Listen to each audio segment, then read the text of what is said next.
खुलुमबाय गोजोन फुंबिलिनि गासिबो बड'लेण्ड बुब्लिनि अनसायगिरिफोरखौ बरायग्रोबाय।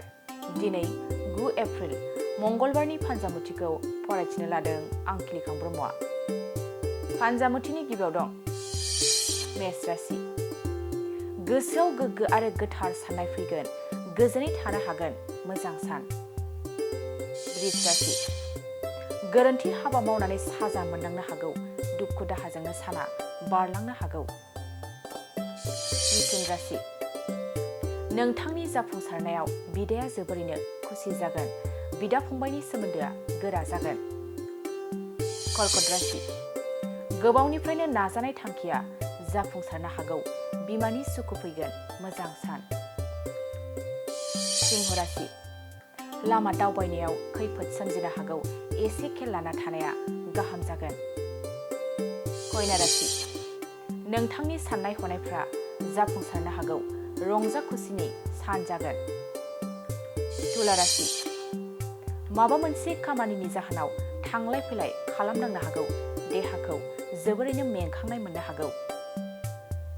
वृश्चिक राशि। देहायाव जानाय बेमार आजारफ्रा जोबस्रांलांनो हागौ, सावस्रिखौ जोबोरैनो मोजां मोनगोन। धनु राशि।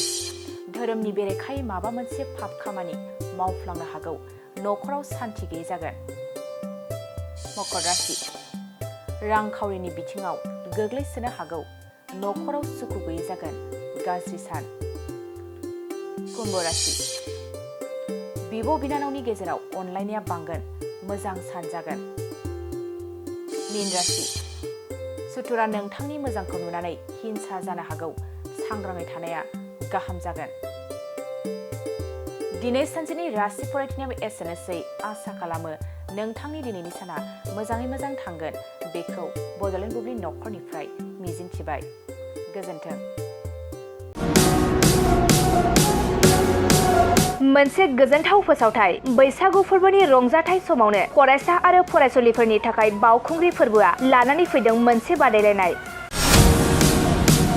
11थि बावखुंग्रि खुंफुं आफादा फरायसा आरो फरायसुलिफोरनि थाखाय लानानै फैदों एसे राइटिं कम्पिटिशन। फरायसा फरायसुलिफोरनि थाखाय बैसागु रंजाथाइ फोरबोआव बावखुंग्रि फोरबोआ टुरिज्म डेभेलपमेन्ट पटेन्सियेल इन बड'लेण्ड टपिकखौ लानानै बे एसे राइटिं कम्पिटिशनखौ खुंगोन। बे कम्पिटिशनाव जायनो सेथि मासियाव देरहानो हायो, बिथाङानो नोगोद 25,000 रां बान्था मोनगोन। बेफोरबादिनो नैथि मासियाव जायनो देरहानो हायो, बिथाङानो नोगोद 15,000 रां बान्था मोननो हागोन आरो थामथि मासियाव जायनो देरहानो हायो, बेनो 10,000 रां बान्था मोनगोन।